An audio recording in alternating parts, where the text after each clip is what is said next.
So after you've picked out your material, grab your scissors and let's begin. I happen to make my pack cover 3 foot by 5 foot, and I picked Multicam material. 3 foot by 5 foot actually seems like it's a pretty good number for packs up to 50 liters, but I had a lot of extra room on the top and bottom, so I do think this probably could accommodate sizes much larger than that. I just don't happen to own any, so I can't verify. While a good Kentucky bourbon isn't necessary, you do need a few things heavy enough to hold your fabric down and in place so that you can do as straight cuts as possible. Next, you're going to want to go to each of your 4 corners and create yourself a bit of a triangle on each one. I happen to make mine about 2 inches total on the fold, and you're doing this so that you can create open channels on each end.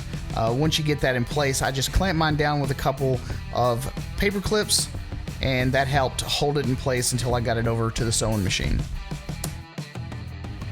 So once I got it over to the sewing machine, I decided to go ahead and roll the tip of each of the corners down as well. This kind of helped tidy it up a bit since there are a couple of exposed edges here.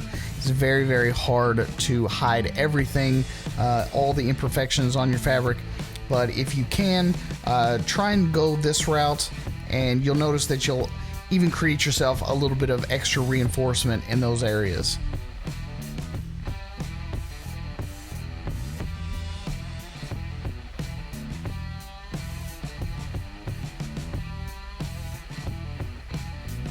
Just take your time, be slow, don't be in a rush, and make sure that you get it all nice and tidy.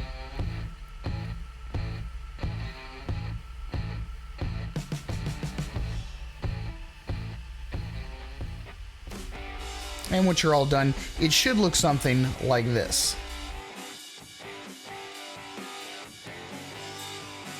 Next up, you're going to want to roll all of your hems. And in this particular case, I just did a single roll because I'm going to increase that size so that I can make channels. Again, just be slow and take your time. Next, you want to fold the fabric over again and create your channels along the outer edges of your fabric. I made mine about an inch and a half, somewhere along there, and I double stitched each of the edges for reinforcement purposes.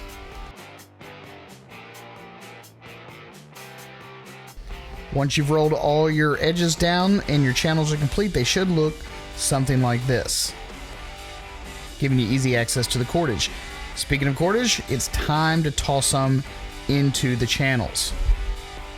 So once you've got your measurements on the outer edge of your project, run the cordage all the way through the rolled channels so that you can actually get access to all of them from all sides and have just a little bit of slack on the very end, and tie it off with whatever knot you find most comfortable with. So after you've done that, you are in effect pretty much done. So what we're going to do now is we're going to toss the pack cover onto our regular roll looking packs and see if we get a nice fit. I spread the fabric out on the table, tossed my pack directly in the middle, and begin to cinch it up around the edges.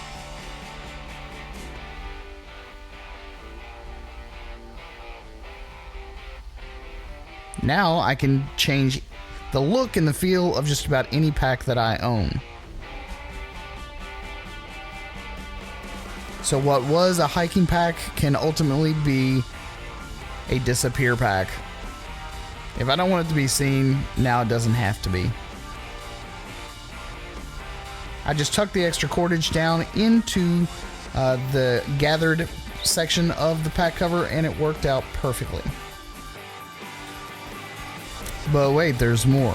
Once you get to camp and get everything all set up, you don't have to just be limited to a pack cover. You can ultimately use your pack cover as a ground cloth as well.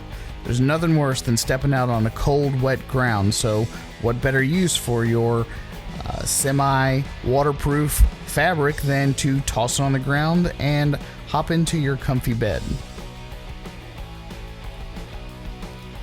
But you can also use your pack cover as a bear bag. You just grab one of the corners and pull the fabric as tight as you possibly can and create yourself a little opening. I'm going to toss the down top quilt into the bag just so that you can kind of see exactly how much this thing will hold. Cinch it up nice and tight.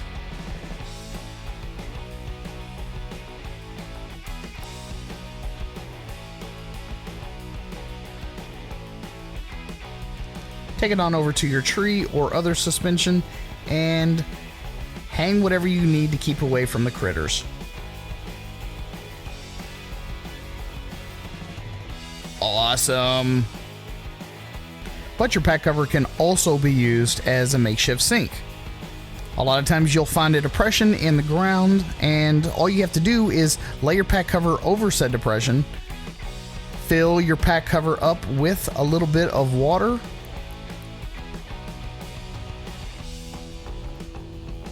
and my friends, you can start doing your dishes.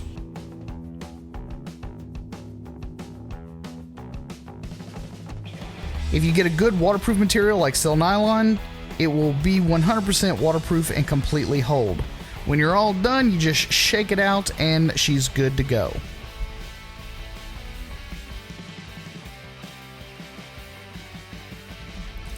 No worse for the wear and ready to be put back on your pack so you can head back out on the trail. In fair weather, you can even use this as a makeshift summer sheet. Smile, Christine. You can also use this as a gear shelf.